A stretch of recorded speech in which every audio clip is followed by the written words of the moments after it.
Now, we're just going to take you to Adelaide, where the South Australian Premier Jay Weatherill is speaking along with euthanasia campaigner Andrew Denton. During his BMX riding. So our thoughts are with him, and we hope that he pulls through this really difficult phase in his life. Just briefly on that before we move on, what can the state government do to assist you? Oh, well, we're just offering our moral support. Obviously, him and his family are grappling with his injury, and he'll receive the best of treatment, of course, but this is obviously a worrying time for him and his family as he deals with the consequences of this injury. On the issue of euthanasia, Premier, what's your experience with this particular issue?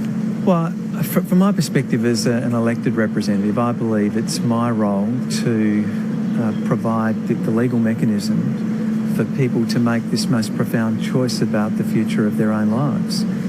I just don't understand why we would have a law which prevents people from relieving their suffering. I just don't understand why this Parliament should have a role in dictating to other people how they should manage the end of their life, especially in circumstances where they're engaged in the most abject suffering. I mean, we wouldn't permit an animal to suffer this way. Why would we permit human beings not to have the means by which they end their own lives?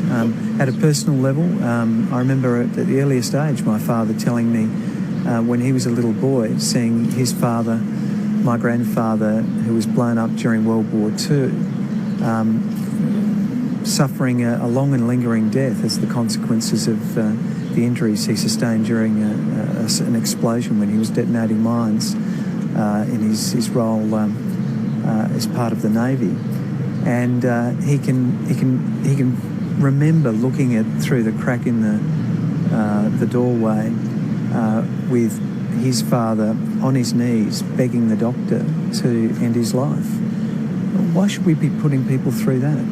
I just don't understand why this Parliament should not permit a law to be in place which allows people to sensibly and peacefully end their own lives. This Parliament's had the chance to change it a number of times and has chosen not to. Yeah. What makes you think it'll be different this time? Well, I hope that this time, given the strength of the advocacy that we're seeing today, the fact that we understand more and more about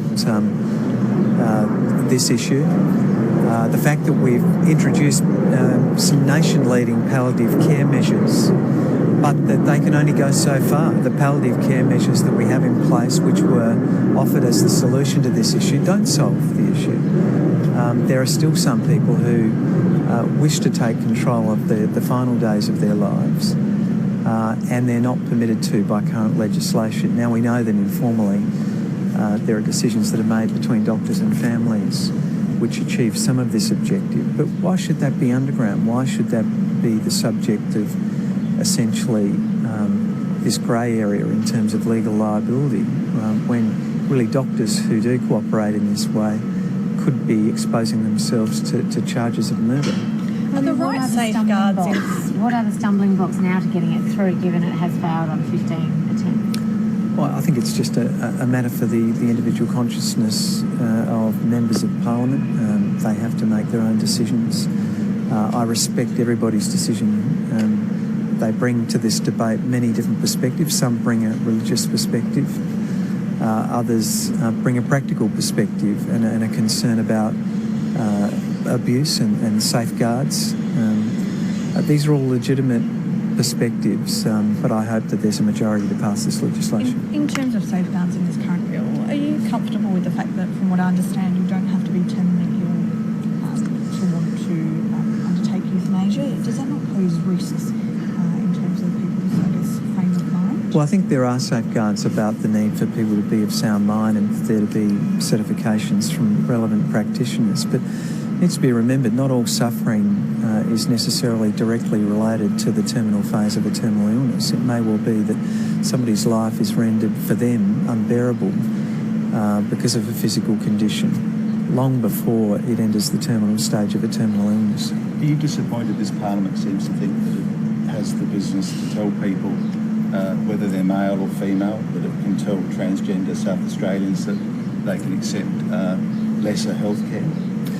Yes, I strongly believe that these are not matters that the South Australian Parliament should intrude upon. I think these are, that's why we commissioned the report of the Law Reform Institute to allow us to remove the remaining vestiges of discrimination from our statute books, and I certainly support those changes. Should you have been here for the vote? You sponsored this. It is arguably a failure of your leadership. So there are two questions there in one. Should you have been here for the vote, and did you fail?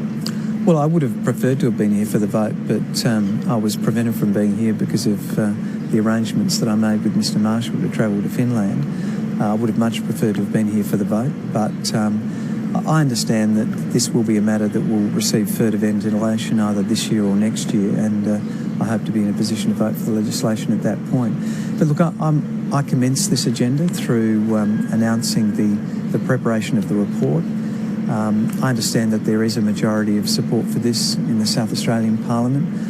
It didn't work out that way in the vote that occurred the other day. I expect that it will be presented at a later stage. Did you know it was going to a vote yesterday, and have you been undermined on by the right on this? No, look, I wasn't aware of the legislative package and when it was going to be presented to the Parliament. It was obviously promoted by the people who had the carriage of the bill, so it was a surprise to me to see it presented at a time when there wasn't support for the legislation in terms of the Parliament. But so I'm not aware of the actual circumstances of the vote, but I understand that there is a majority of people that are supportive of the vote, and I understand that it'll find its further presentation either this year or next year. So do you believe you were undermined by the right? Because obviously... No, look, this is a matter of individual conscience. I mean, if people vote against this legislation because they don't believe in it, it's not a question of being undermined. It's simply a question of their individual conscience. This is not a government bill. It's a conscience vote, and people are entitled to express that view. But as I understand it, there is a majority of people that support this bill, and it will ultimately become law at some point, either later this year or early next year. That's South Australian Premier Jay Weatherill speaking in Adelaide about euthanasia laws. He wants to support national legislation which would support euthanasia.